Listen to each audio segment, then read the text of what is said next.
On a business trip when my neighbor called, she said, "Check your home cameras every Tuesday at 1 p.m. My chest tightened. "What are you trying to say?" She hesitated, then whispered, "I didn't want to believe it, but there's a blue sedan. Every Tuesday. It's parked there for hours." A long silence fell. Then she said softly, "Please, just check your cameras." And when I did, I froze, because I knew exactly who that person was. And what I discovered next changed everything. Thank you for being here with me. Before we go any further, take a moment to let me know, where are you watching from today? Drop your city or country in the comments. I read them all, and it truly means a lot to see how far these stories reach. Also, just a quick note, this story includes some dramatized and fictional elements for storytelling and educational purposes. Any resemblance to real names or contexts is purely coincidental, but the message behind it is meant to be meaningful and helpful. It's February 7th, 2025. I'm sitting in a coffee shop in Chicago writing this story. But to understand why I'm still alive, I have to go back to the beginning, to a phone call in October 2024. I was on a business trip when my neighbor called. She said, "Check your home cameras every Tuesday at 1 p.m. My chest tightened. "What are you trying to say?" She hesitated, then whispered, "I didn't want to believe it, but there's a blue sedan every Tuesday. It's parked there for hours." A long silence fell. Then she said softly, "Please, just check your cameras." And when I did, I froze, because I knew exactly who that person was. And what I discovered next changed everything. My name is Claire Thompson. I'm 58 years old. I'm a senior auditor with 32 years of experience. My job is to find what others try to hide. I never thought I'd have to use those skills to investigate my own family, but that's exactly what happened. It was a Wednesday morning in early October. I was in Rockford auditing a pharmaceutical company. Around 9 a.m., my phone rang. I looked at the screen. Mrs. Margaret Holloway. Mrs. Holloway was my next-door neighbor. She was 76, widowed, and had lived alone since her husband passed away last year. We had tea together every Sunday afternoon. I answered. "Hi, Mrs. Holloway, is everything okay?" Her voice trembled. "Claire, dear, can you talk?" "Of course. What's wrong?" She paused for a long moment. Then she said something that made my blood run cold. "I don't know how to say this, but there's a car, a blue sedan, every Tuesday at 1 p.m. It parks in your driveway, and it stays there for 3, sometimes 4 hours. My heart stopped. A blue sedan. Yes. I didn't want to say anything at first. I thought maybe it was a contractor or a friend, but it's been happening every single Tuesday for the past 3 months. And yesterday, I saw someone else arrive too, a white Honda. 10 minutes after the sedan, the person stayed just as long. I couldn't breathe. "Mrs. Holloway, are you sure?" "I'm sure, dear. I watch the street from my window. I know every car that comes and goes. This one doesn't belong." I felt my hands shaking. "Did you see who was driving?" She hesitated again. "No, the windows were tinted. But Claire, I think you should check your security cameras, just to be sure." I hung up. My mind was racing. A blue sedan, every Tuesday at 1 p.m. I was never home on Tuesdays. I worked late every Tuesday reviewing accounts at the office downtown. But my husband Derek was always home on Tuesdays. He'd retired early 2 years ago and spent most of his time at home. And our daughter Alyssa lived 20 minutes away in Naperville. Could it be her white Honda? I opened the security app on my phone. My hands were shaking so badly I almost dropped it. I scrolled back through the footage. Tuesday, October 1st, 1 p.m. There it was, a blue sedan pulling into my driveway. I zoomed in on the license plate. 7-Delta-Mike-Romeo-3-9-4. I knew that plate. It belonged to my husband's car, but Derek's car was always parked in the garage. Why would it be in the driveway? Unless, I scrolled forward. 10 minutes later, a white Honda pulled in behind the sedan. License plate 6 Alpha Tango 518. That was Alyssa's car. My daughter and my husband. At my house, every Tuesday. For 3 months. While I was at work, I felt something crack inside me. I kept watching the footage. Both cars stayed for 3 hours and 47 minutes. Then they left one after the other. I checked the previous Tuesday. Same pattern. The Tuesday before that, same. 12 weeks in a row. 47 separate incidents. All on Tuesdays at 1 p.m.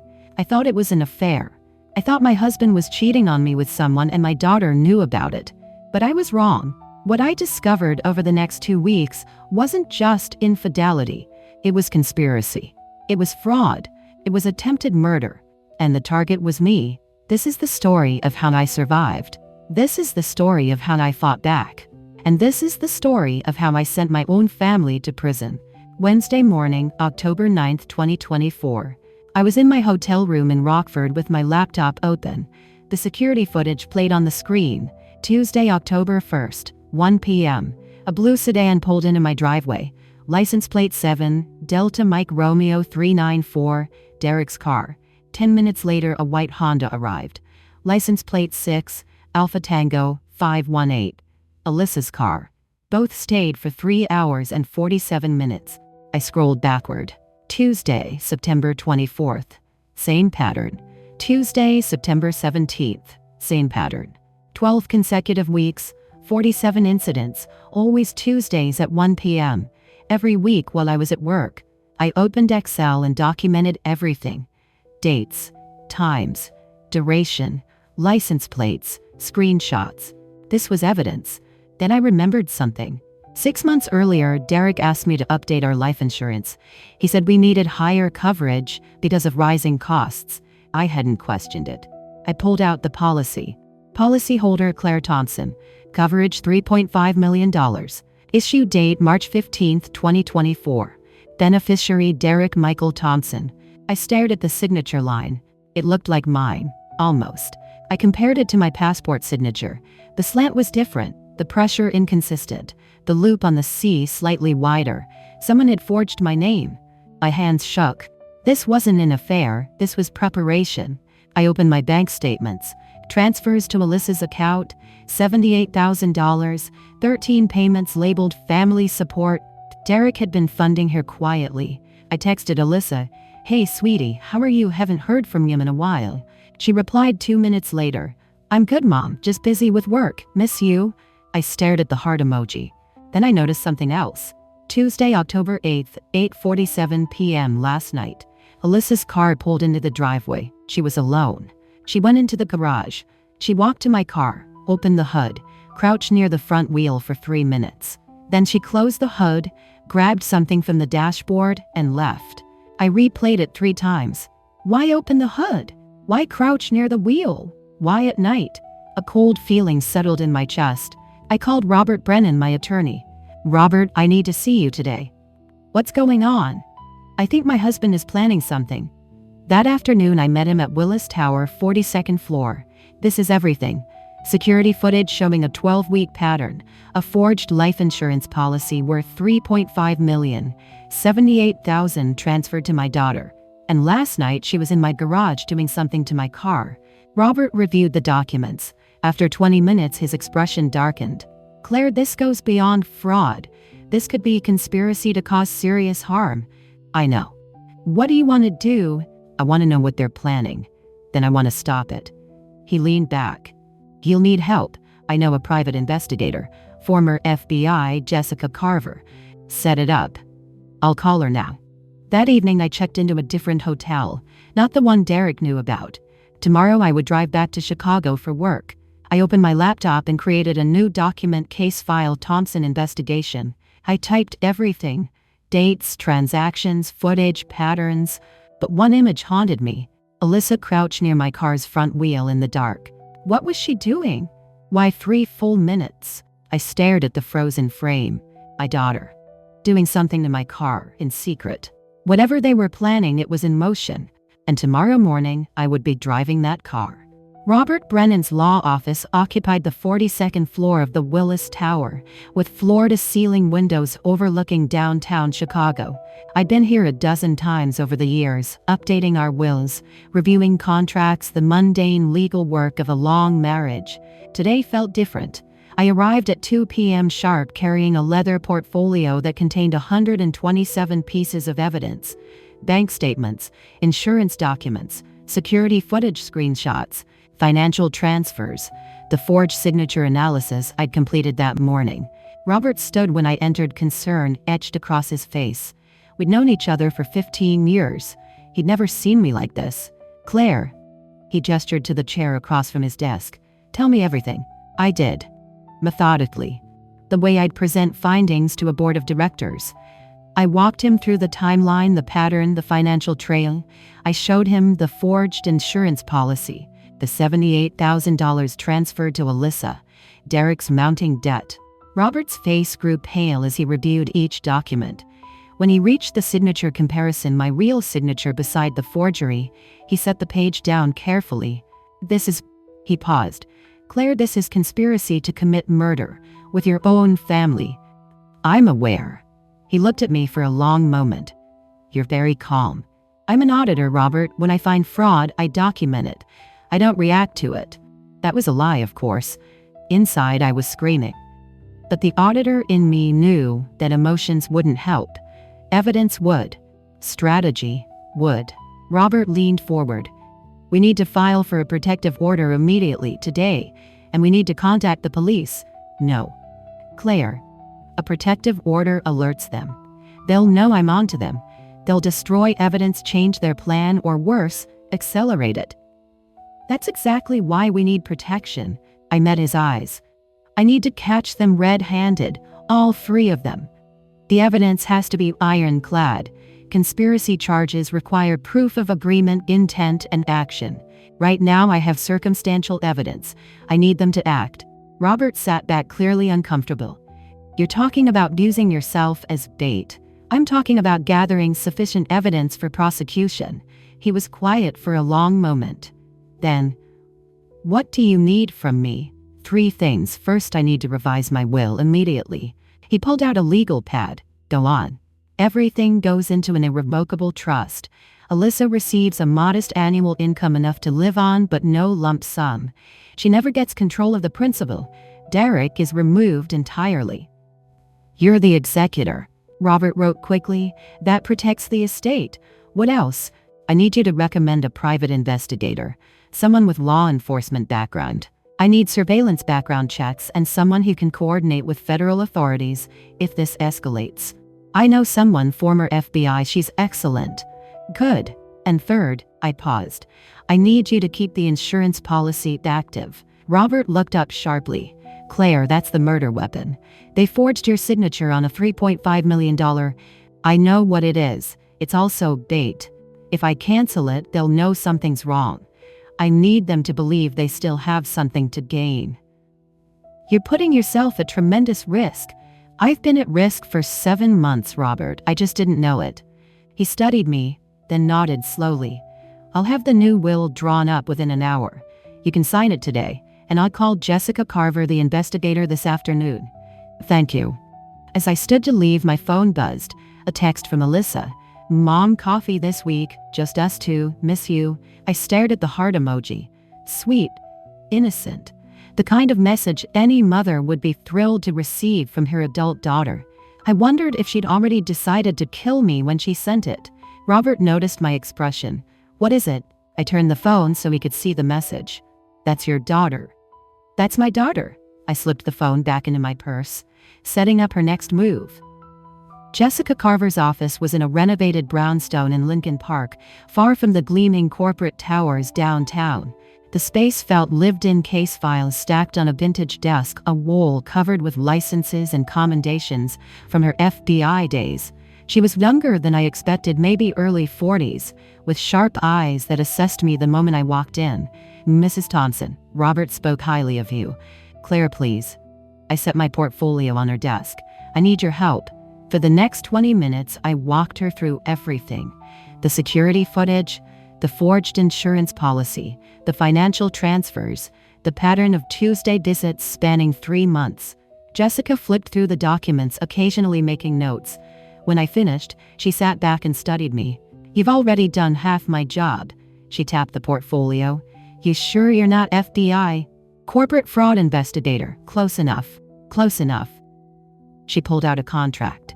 Here's what I can do. Full background check on your mystery woman, the owner of that blue sedan. GPS trackers on your husband's and daughter's vehicles, and I can upgrade your home surveillance system with enhanced audio. If they're planning something, I'll catch it. How long? Background check takes 48 to 72 hours. Trackers I can install tonight. Audio by tomorrow. What cost? 15,000. Half up front, half on completion. I pulled out my checkbook. I'll pay the full amount now. Jessica raised an eyebrow. Most people negotiate. I don't have time to negotiate. Friday and Saturday passed in a strange limbo. I stayed at the hotel working remotely, telling Derek I was on an extended audit in Milwaukee. He didn't question it. Why would he? I traveled for work all the time. Jessica texted updates. Trackers installed. Audio live, working on background. I watched the GPS dots on my phone. Derek's Mercedes moved between the house and his real estate office. Predictable. Alyssa's Honda made trips I couldn't quite figure out: a pharmacy in Oak Park, a parking garage downtown, back to her apartment in Wicker Park. Saturday evening, her car parked at our house for 3 hours. The audio picked up voices, Derek and Alyssa discussing something in low tones I couldn't quite make out. But the fact they were meeting without me, planning without me, told me everything I needed. Sunday afternoon, Jessica's report arrived in my email. 142 pages. I read every word. Subject: Vanessa Marie Hayes. Age 34. Occupation: pharmaceutical sales representative. MedTech Solutions. Annual income $67,000 plus commission. Debt $103,847. Credit score 542. The details painted a picture of desperation. Student loans she'd defaulted on. Credit cards maxed out. A car lease she was 3 months behind on. But the most interesting detail was buried on page 47. Connection to Alyssa Thompson. Met 4 years ago at Lifetime Fitness Naperville location. Regular workout partners 2020 to 2022.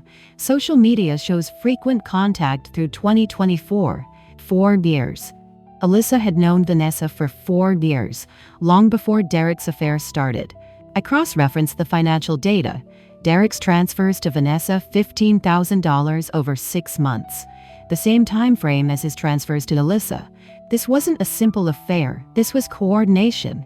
Conspiracy. Vanessa was desperate.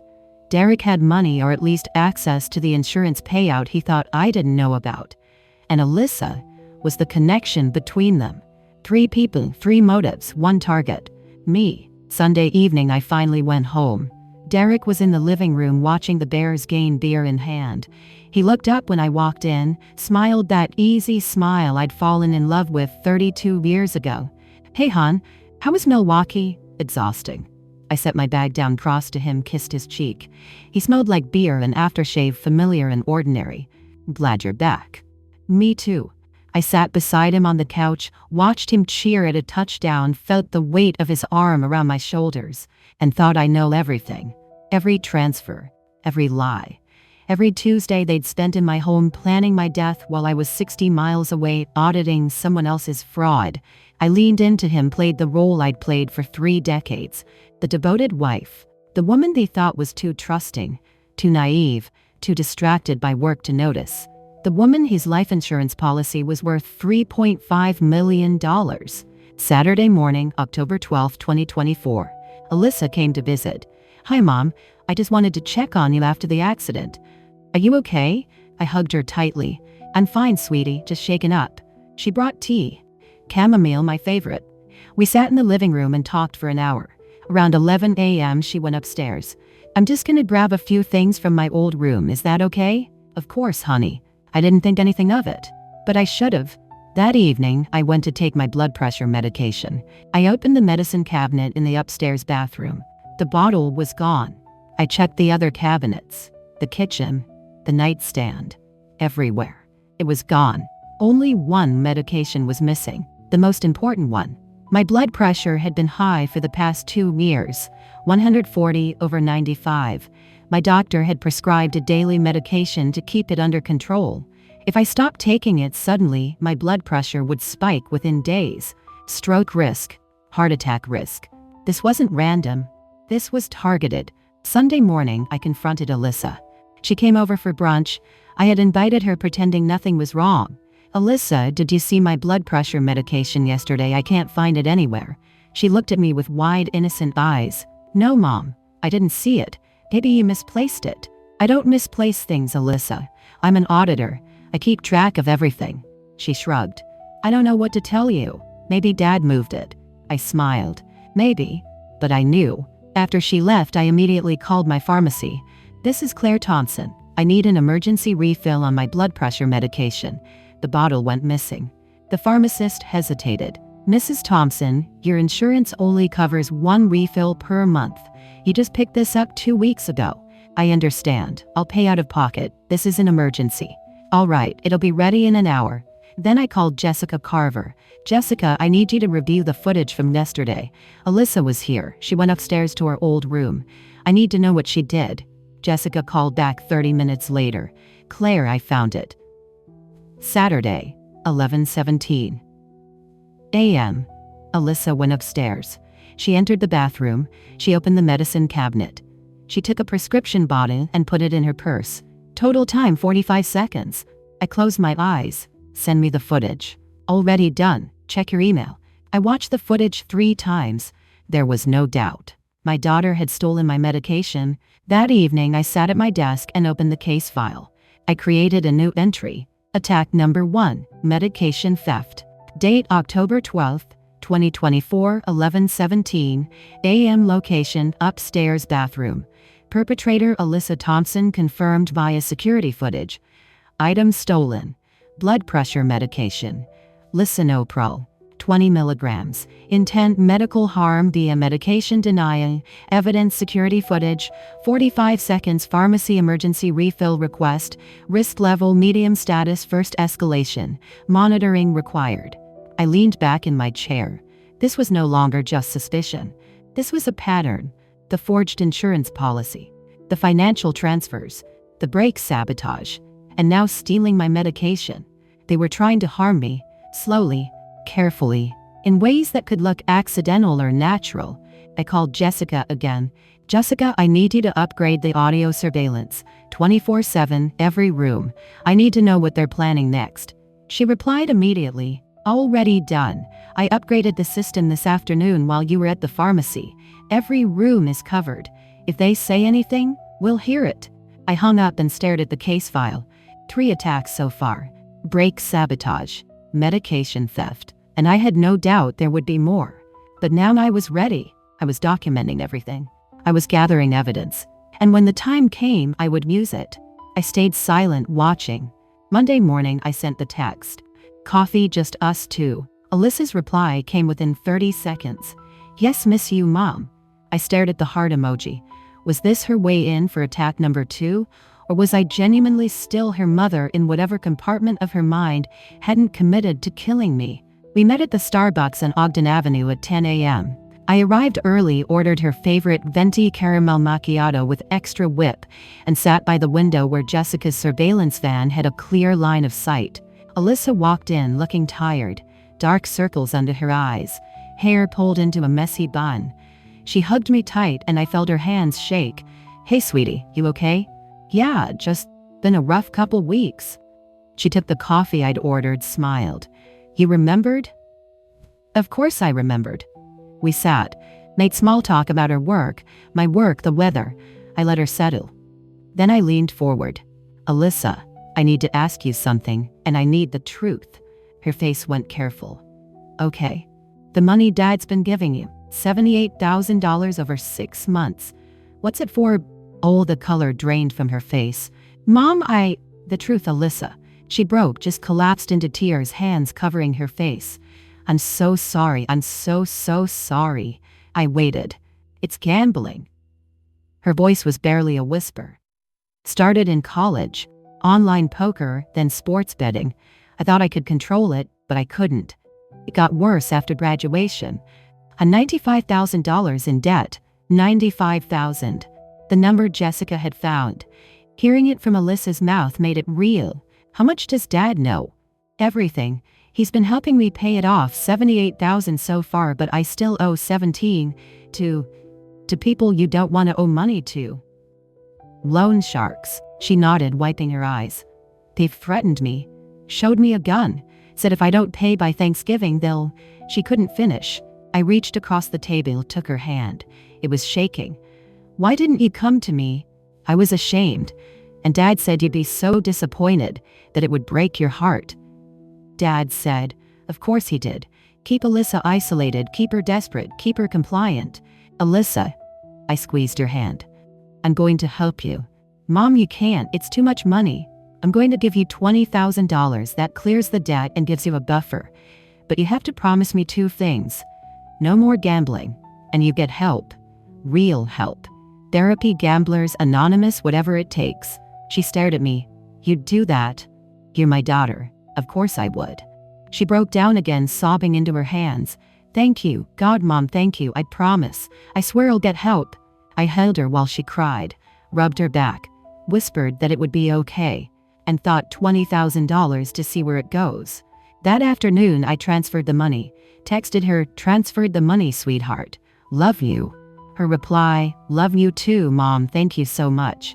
10 minutes later, Jessica sent a text, a screenshot from the GPS tracker on Alyssa's car. She'd driven straight from the coffee shop to an apartment building in Lincoln Park, Vanessa Hayes' address, stayed 45 minutes. Not to a loan shark, not to a bank, to Vanessa. I sat in my car in the pharmacy parking lot where I just picked up my emergency blood pressure refill and stared at the screenshot. $20,000, less than an hour to reach Vanessa's hands.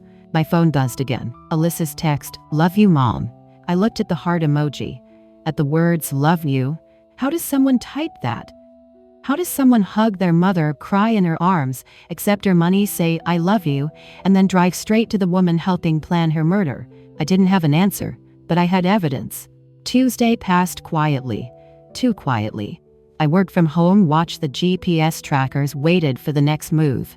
It came at 8:47 p.m. A text from Alyssa. Hey Mom, can I stop by real quick? Left my phone charger in the guest room. I stared at the message. The guest room she hadn't stayed in for months. Sure, sweetheart, doors unlocked. The garage camera showed her arriving 9 minutes later. She walked straight to the garage. Not the guest room. The garage. She was there for 14 minutes. When she left, she didn't come inside to say goodbye. Wednesday morning, I left for Rockford at 6:30 for a client meeting. 90 miles northwest. The roads were clear, the sun just rising over the flat Illinois farmland. I'd been driving 45 minutes when it happened. I-90 west, approaching the exit ramp. Speed 70 miles per hour. A gentle downhill slope. I touched the brake pedal. Nothing. I pressed harder. The pedal went straight to the floor. No resistance. No response. My speed stayed at 70. Ahead of me, traffic was slowing for the exit. Red brake lights blooming like warnings I couldn't heed. I pumped the brakes. Nothing. Slammed them. Nothing. No, no, no. I downshifted. The engine screamed in protest, but the car began to slow. I yanked the emergency brake. The rear wheels locked and the car fishtailed. I fought the wheel, steering toward the shoulder. The guardrail rushed up. Metal screamed as my car scraped along, its sparks flying. The noise was deafening. Finally, the car shuddered to a stop. I sat there, hands locked on the wheel, shaking so hard I couldn't let go. And then I broke. Just completely broke. Sobbing, gasping, 35 years of control, shattering on a highway shoulder at 7:15 in the morning. They'd really tried to kill me. Officer Bradley arrived 20 minutes after I called 911. He was young, maybe 30, with kind eyes that went hard when he inspected my car. Damn, your brake line's been cut. What? Not all the way through, partial cut, deliberate. He crouched by the front wheel, took photos with his phone. See here, someone cut about 3/4 of the way through. It's calculated. The line holds long enough to get you on the highway, then fails under pressure. My hands were still shaking. How long would that take? 30 to 60 minutes of driving. Long enough that you'd be at speed when it happened. Long enough that a crash would look like an accident. He wrote up a report. I kept my explanation vague. Auditor, possible retaliation from an old case, didn't want to speculate. He gave me his card and called a tow truck. I called Jessica. Checked the garage footage. Last night, 8:47 p.m. 30 seconds later, Alyssa, she's there for 14 minutes, alone. Send it to me. I called Robert. He agreed to pick me up, no questions asked. Then I called Frank DeLuca, the mechanic Jessica had recommended. Former military. He met us at the impound lot. He spent 10 minutes under my car, then emerged wiping grease from his hands. Professional job, clean cut. Whoever did this knew what they were doing. They researched this. Can you document it? Already took 50 photos. That evening, my phone wouldn't stop ringing. Derek called first. Claire, oh my God, I just heard. Are you okay? I'm coming to get you right now. I'm fine. Robert already picked me up. Are you sure I can be there in an hour? Derek, I'm fine. I just need to rest. I hung up before he could argue. 30 seconds later, Alyssa called. Her voice was panicked, breathless. Mom, oh my God, Mom, I heard about the accident. Are you okay? I would die if something happened to you. I'm coming over right now. Alyssa, I'm not home. I'm at a hotel. I'm fine. Which hotel? I'll come there. I need to rest, sweetheart. I'll call you tomorrow. I ended the call and stared at my phone. Derek's concern, Alyssa's panic, both of them desperate to see me, to know where I was, to assess the damage. You did this, I thought, looking at Alyssa's name on my screen. You went into my garage at 8:47 p.m. and cut my brake line 3/4 of the way through. You calculated the time it would take to fail. You researched how to make it look like an accident. And now you're calling me crying, saying you'd die if something happened to me. I opened my laptop and added another entry to my case file. Attack 2, brake line sabotage, attempted vehicular homicide, subject Alyssa Thompson, risk level high, they're escalating. I checked into a different hotel Wednesday night far off I-294. I couldn't sleep. The next morning I called Robert Brennan. Robert, I need someone in law enforcement. Someone who can help me with a serious case. What kind of case? Conspiracy, insurance fraud, attempted harm, and I have evidence. Thursday, October 17, 2024, 2 p.m. I sat in Detective Lieutenant Sarah Brennan's office at the Cook County Sheriff's Office Major Crimes Division. I placed my leather portfolio on her desk.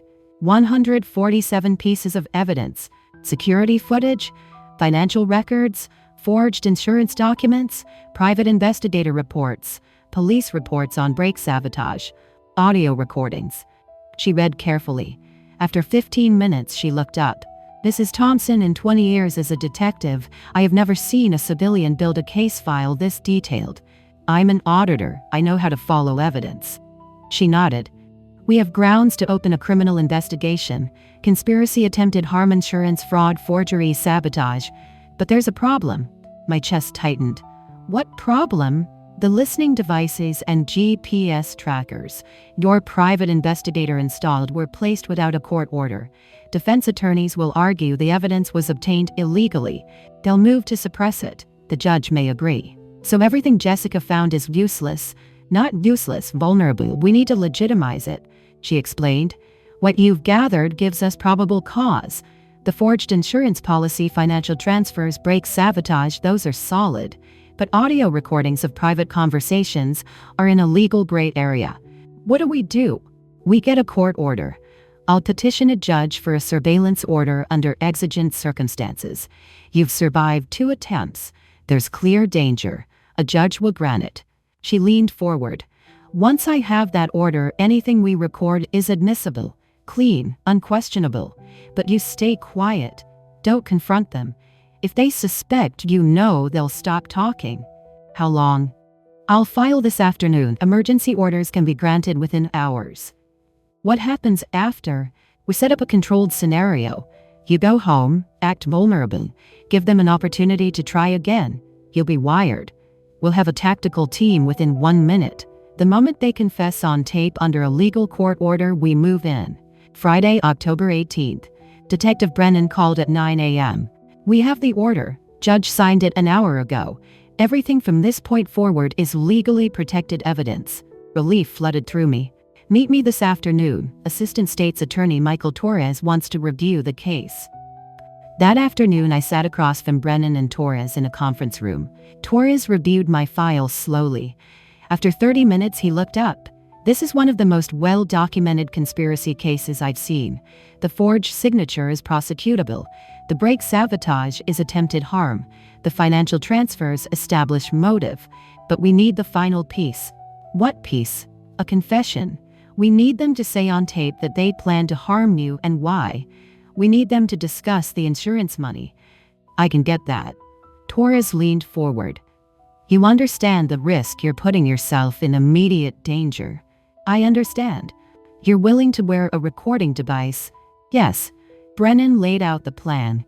We'll equip you with a body camera and microphone. You'll have a panic bracelet. A tactical team will be within 1 minute. If anything goes wrong, press the button 3 times or say I need some fresh air. We breach within 30 seconds. She continued. Go home. Act shaken. Let them think you're vulnerable. Create an opportunity. When they try again, we'll be listening. Legally. The moment they confess, we take them down. When do we start? This weekend. Saturday and Sunday, you train with our technical specialist. Sunday night, you go home. You set the trap. We finish this. That evening, Brennan called again. The surveillance order is activated. From this moment forward, every word they say is legal evidence. You're protected. We're ready. I stared out at the Chicago skyline. Thank you, detective. Don't thank me yet. Thank me when they're in handcuffs. I opened my case file. From this moment forward, everything they did would be used against them. And I was ready. Friday evening, October 18, 2024. I came home for the first time since Tuesday. Derek was watching football. He stood when he saw me. Honey, you're home. How are you feeling? I walked slowly as if still shaken. I'm okay, just tired. The accident really scared me. He hugged me. I'm so glad you're safe. I leaned into him, playing a frightened wife. Saturday morning, Alyssa visited with flowers and cookies. Mom, I've been so worried about you. We sat in the kitchen drinking tea. I've been thinking, maybe it's time to retire early. This accident made me realize life is too short. I want to spend more time with family. Alyssa's eyes lit up. Really? That's amazing, Mom. But I saw panic flash across her face. If I retired, I'd be home all the time. Derek's affair would be impossible to hide. Later, Alyssa asked, have you thought about your will recently? I smiled. Oh, I updated it a few months ago. Everything's taken care of. That was a lie. I'd changed my will with Robert Brennan. Everything now went into an irrevocable trust. Alyssa would receive only income payments. Derek got nothing. But they didn't need to know yet. Sunday afternoon, I went upstairs to nap. But I was listening. Through Jessica's audio device, I heard every word in the kitchen. Derek was on the phone. Vanessa's voice came through on speaker. Vanessa, the brake thing failed. She survived. Police have a report. We can't try mechanical again. Derek, what do we do? Vanessa, something untraceable. I have pharmaceutical-grade sedatives, midazolam. It mimics natural heart failure, especially after a traumatic accident. No autopsy catches it unless they're looking. They won't be. Alyssa. How do we give it to her? Vanessa. Wine. Family dinner. She drinks. 20 minutes later, she feels dizzy, lies down, breathing slows, heart stops. He called 911. They see a 58-year-old woman who survived a car crash. Stress-induced heart failure, natural causes. Derek hesitated. Are you sure? Vanessa. It's foolproof, but it has to be this weekend. She's retiring. If she's home all the time, everything falls apart. Now or never. Alyssa, what do we do after? Vanessa. Move her to the bedroom. Make it look like she was resting. When Derek calls 911, act devastated. The examiner sees what we want.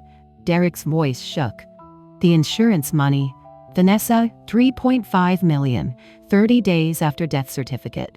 Split 1.2 for Alyssa, 500,000 for me, 1.8 for Derek. Vanessa, Sunday dinner, make it happen. I lay still, heart pounding. They were planning to end my life tonight. I texted Detective Brennan, tonight, 7 p.m., sedative and wine. Ready? She replied, position by 6 p.m. Stay calm, don't drink, let them confess. We move in. Sunday morning, I called Alyssa. Come for dinner tonight, just us 3. I want to talk about retirement. Her voice was cheerful. Perfect, Mom, 6:30. I stared at my reflection. Tonight, I'd sit with my husband and daughter. They'd try to end my life. I'd let them think they were succeeding. Because I needed their confession.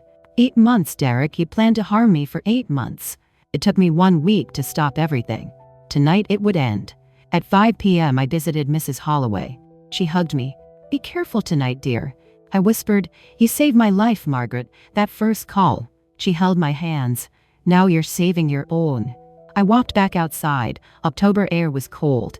Through my window, Derek set the table. 3 plates, 3 wine glasses. I touched my collar where the camera would be. This was it. Tonight justice would be served. Sunday, October 20th, 2024, 5 p.m., 2 hours before dinner. I stood in Mrs. Holloway's living room. Through the window, my house looked ordinary, peaceful. No one passing by would know it was about to become a crime scene. Detective Lieutenant Sarah Brennan was setting up equipment. Deputy Martinez tested radio frequencies. 3 houses down, a white van disguised as a cable repair vehicle monitored every signal. Nina Rodriguez stepped forward carrying a small black case. She was in her 30s, former military with steady hands and calm eyes. "This will take about 15 minutes, she said. She opened the case. Inside were 3 devices. First, the camera. This clips to your collar. It's the size of a dime. The lens is hidden inside what looks like a decorative button. She attached it carefully to my blouse. Video check. Detective Brennan glanced at her laptop. Clear image. Audio good. Next, the microphone. This will be taped to your sternum. It picks up voices within 20 feet, even whispers.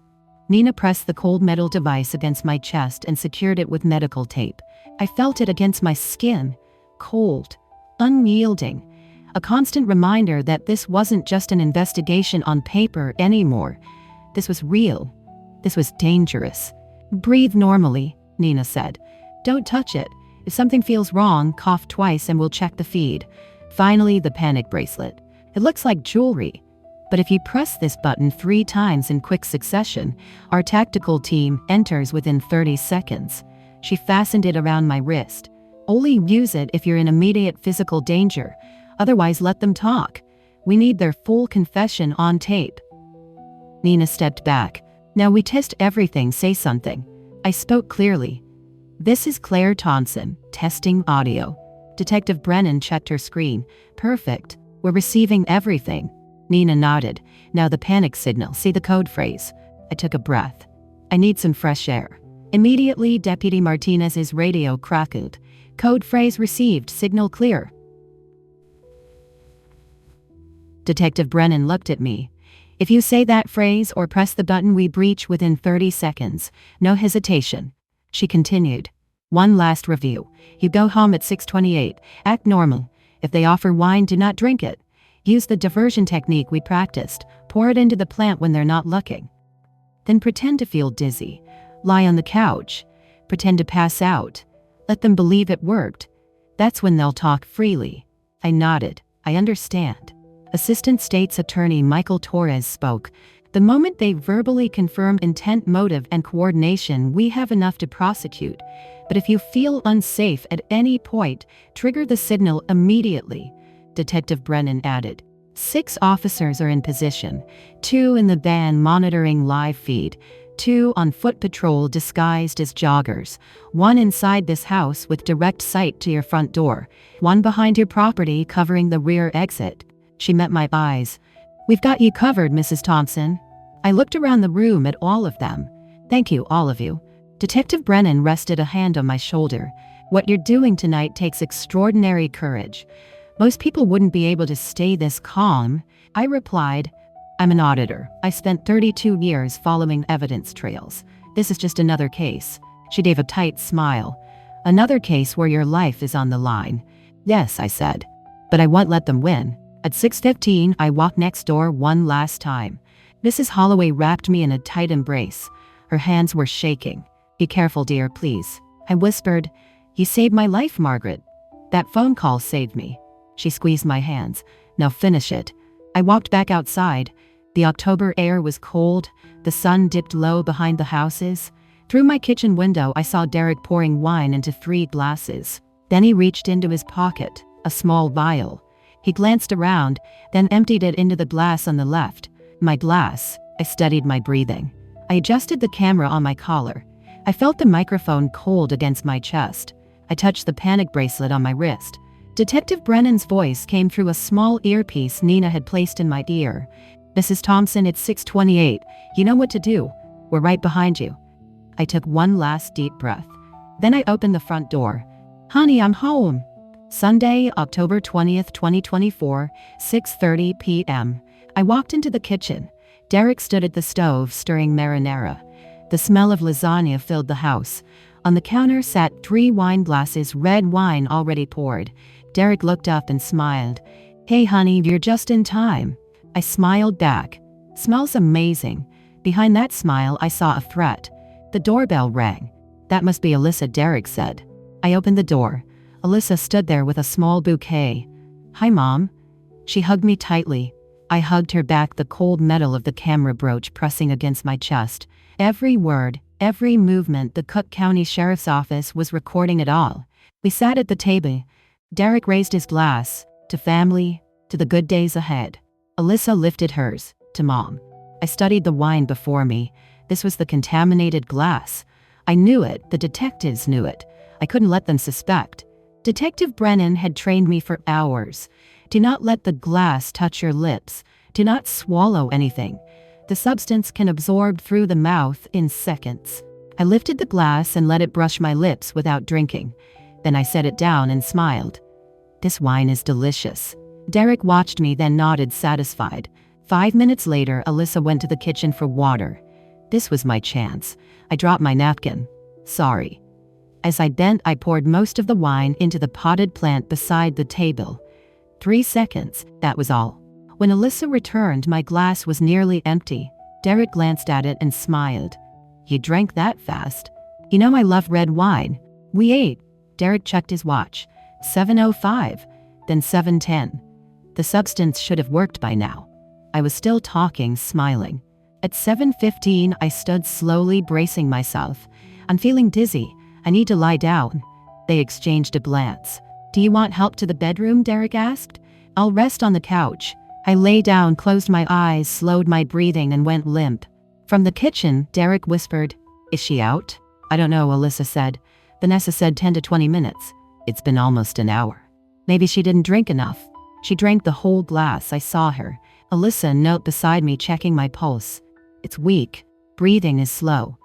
She lifted my eyelids, shined her phone. Pupils dilated. "She's unconscious." "Good," Derek said. "Call Vanessa." Alyssa put the phone on speaker. Vanessa answered. "Is it done?" "It's done," Derek said. "She's out." "Check her pupils." Dilated, no response. "Move her to the bedroom," Vanessa said. "On the bed like a nap. On the couch raises questions. And then, wait 20 minutes. Call 911. Say she won't wake up.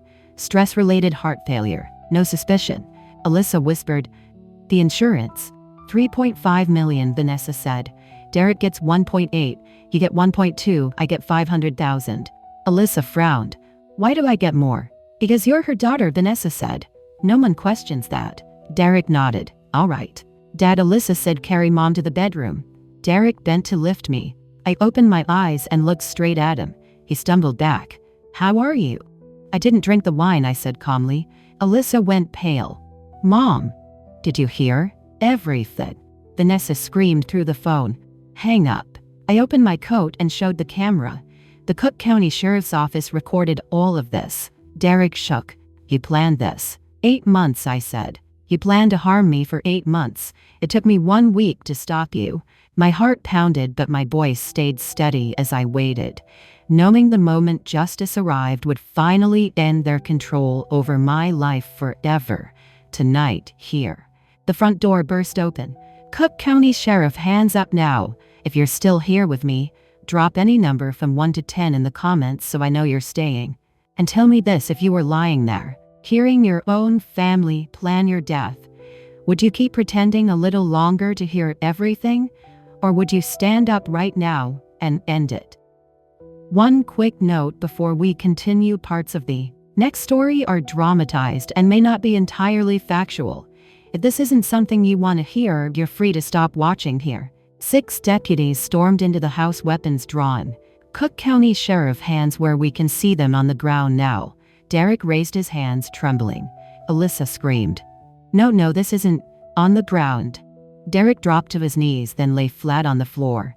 Alyssa hesitated, tears streaming down her face. Mom, please." A deputy grabbed her arm and pulled her down. Within seconds, both of them were handcuffed. Detective Lieutenant Sarah Brennan walked in wearing a tactical vest, She looked at me. "Mrs. Thompson, are you all right?" I nodded, my voice steady. "I'm fine." She turned to Derek and Alyssa. "Derek Thompson, Alyssa Thompson. You are under arrest for conspiracy to cause serious harm, attempted harm with intent, and insurance fraud." She read them their Miranda rights. "You have the right to remain silent. Anything you say can and will be used against you in a court of law. You have the right to an attorney. If you cannot afford an attorney, one would be provided for you." Derek was sobbing. "Claire, please. I didn't want this. It was Vanessa. She convinced me. I never wanted to hurt you." "You have the right to remain silent," the deputy repeated firmly. Alyssa turned to me, her face streaked with tears. "Mom, I'm sorry. I'm so sorry. I was desperate. I didn't know what else to do. The debt, the pressure." I looked at her, my voice cold. "You cut my brake line, Alyssa. You tried to harm me on the highway at 70 miles per hour. She shook her head frantically.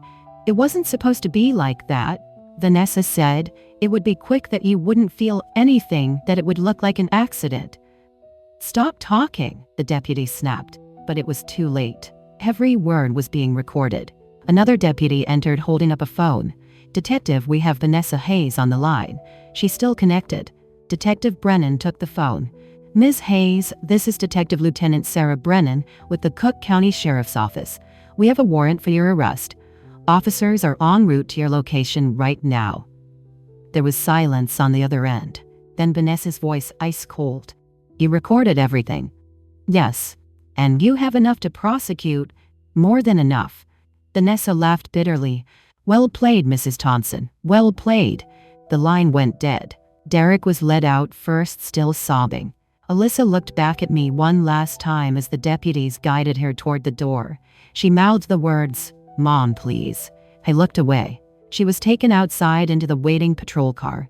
Detective Brennan approached me. "Mrs. Thompson will need you to come to the station tomorrow to give a formal statement. But for tonight, you should stay somewhere safe.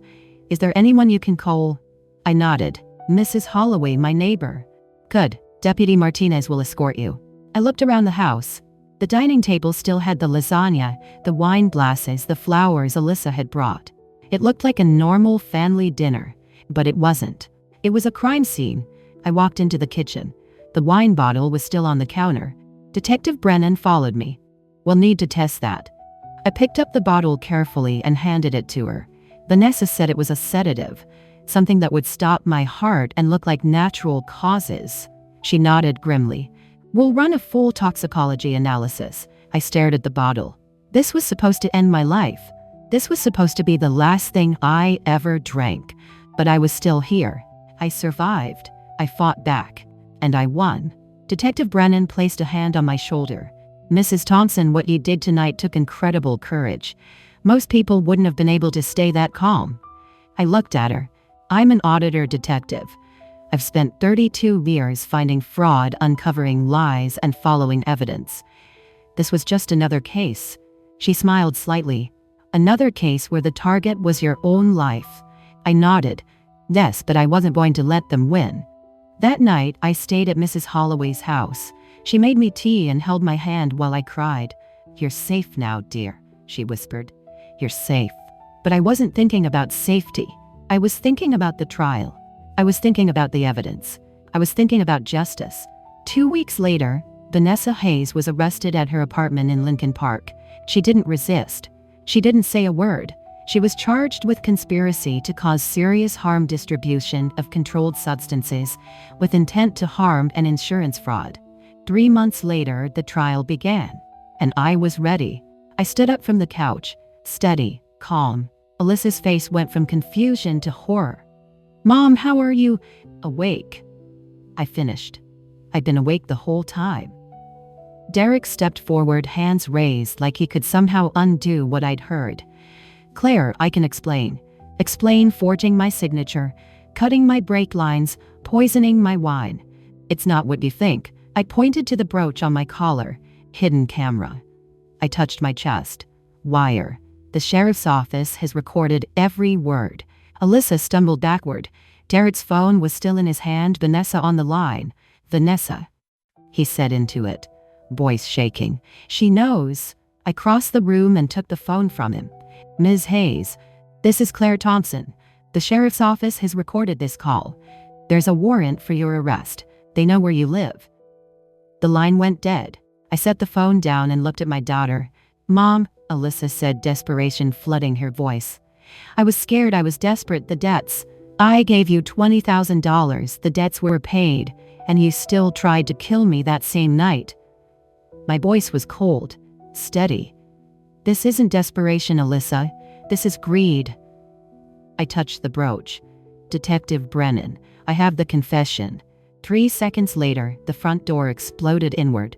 "Sheriff's office, hands up, nobody move." 6 agents flooded into my living room, weapons drawn, voices shouting commands. Derek's hands shot up. He was crying, trembling, collapsing into himself. Alyssa ran. She made it 3 steps toward the kitchen before an agent took her down. She hit the floor hard, screaming, fighting, as they pulled her arms behind her back. "Derek Thompson, you're under arrest for conspiracy to commit murder, insurance, fraud, wire fraud, and attempted murder." The handcuffs clicked shut. "Alyssa Thompson, you're under arrest for conspiracy to commit murder, attempted murder, and assault with a deadly weapon." More handcuffs, more clicks. Brennan stepped through the doorway, his eyes meeting mine. "Mrs. Thompson, are you all right?" "I'm fine."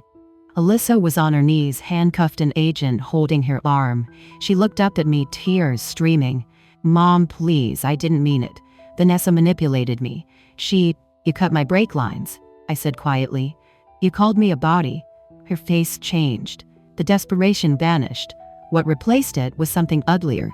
"You were never there," she screamed. "You chose your job over me. That money was mine. I deserved it for being abandoned my whole life." The words hit like a slap. For a moment, just a moment, I felt it. The guilt, the years of business trips and late nights and missed recitals. "Maybe I wasn't there enough," I said. My voice cracked. "But I never tried to kill you." I looked at Brennan. "Get her out of my house." They pulled Alyssa to her feet, led her toward the door. She was still screaming, thrashing against the agents holding her. Derek was being led out too. He stopped in the doorway, turned back. "Claire, I did love you once." I didn't turn around. "I don't believe you." The door closed behind them. And then I was alone. I stood in the living room where I'd almost died. Looked at the dining table where we'd shared our last meal. The couch where I'd lain recording their conspiracy. I walked to the kitchen, picked up the wine glass, the one Derek had poisoned, stared at the dark red liquid that was supposed to kill me. Then I poured it down the sink and watched it disappear. I didn't stay in that house. I walked next door to Mrs. Holloway's, knocked softly. She opened the door and saw my face. Her arms opened wide. And for the first time since this nightmare began, since the phone call at the airport, since the security footage, since the forged signature and the stolen medication and the severed brake line, I let myself cry. Margaret held me while I sobbed. Didn't ask questions, didn't say anything. Just held me. And that was enough.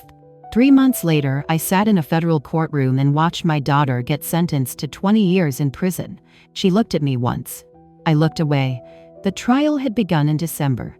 The prosecution presented 127 pieces of evidence, security footage, audio recordings, financial records, forensic reports from my car, from the wine bottle, from the forged insurance policy.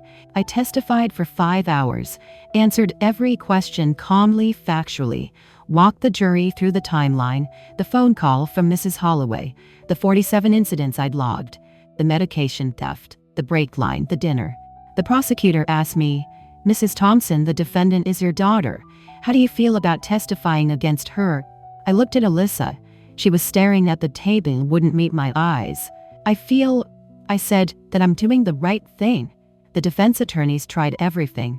Alyssa's lawyer argued diminished capacity due to gambling addiction, claimed she'd been manipulated by older, more sophisticated conspirators.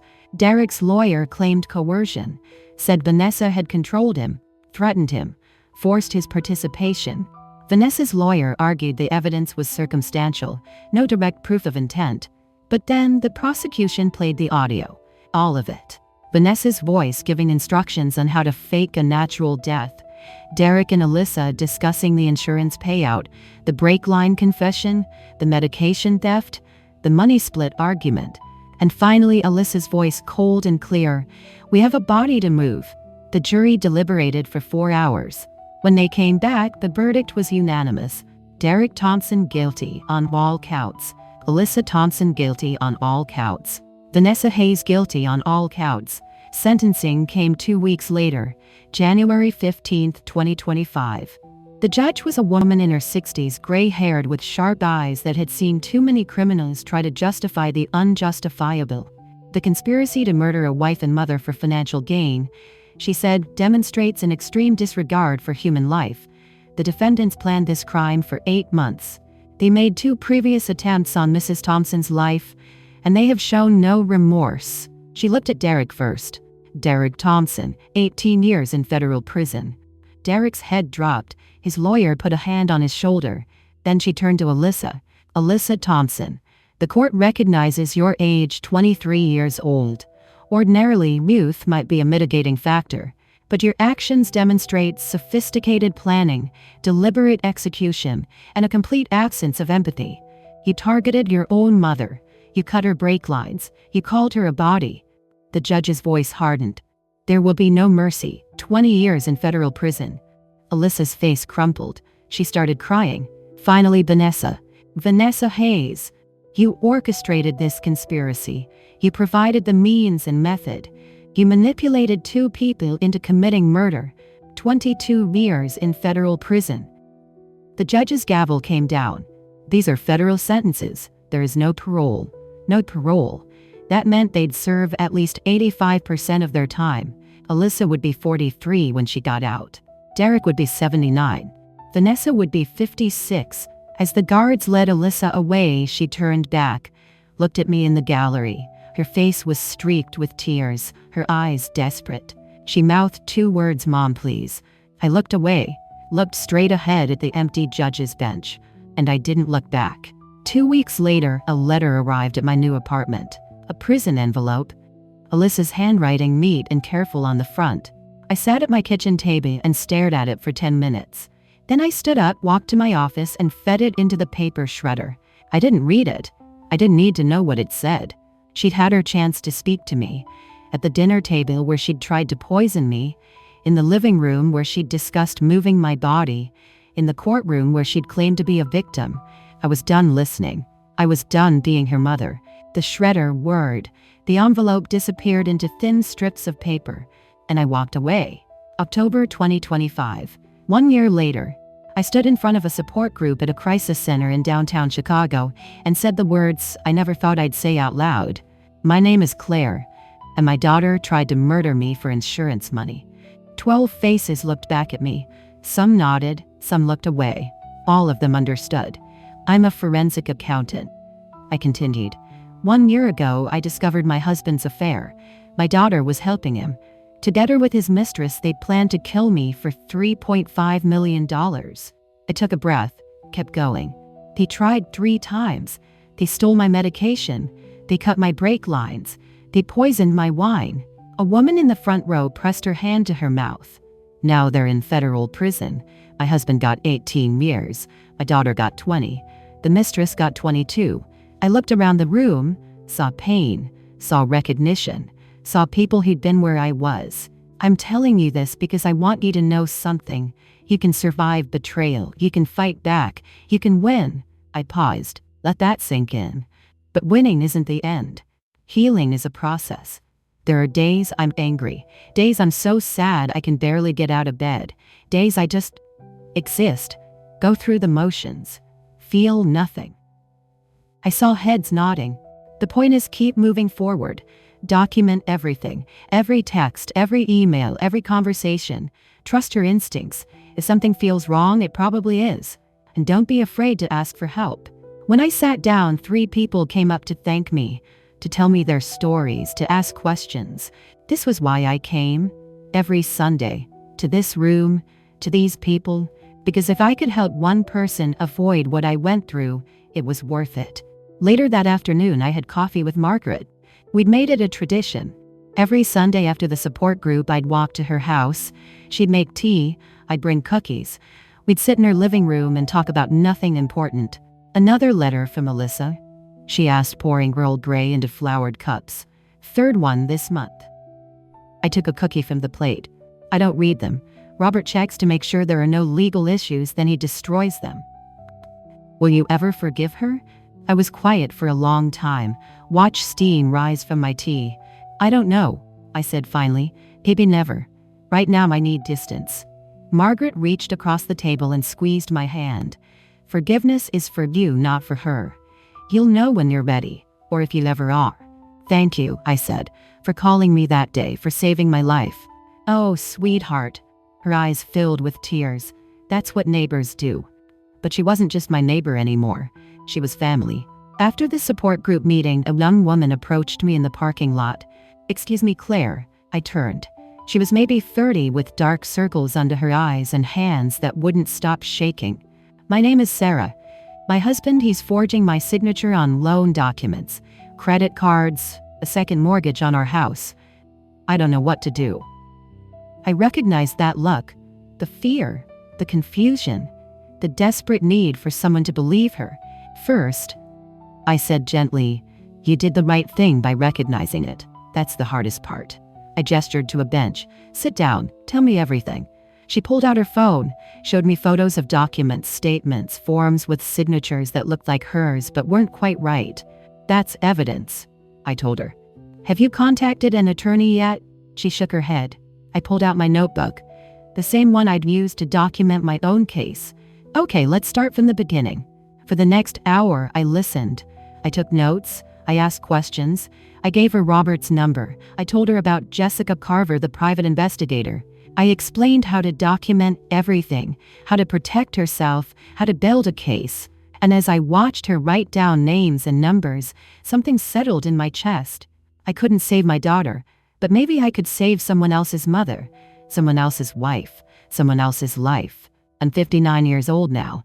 I live in a small apartment downtown. I go to therapy twice a month.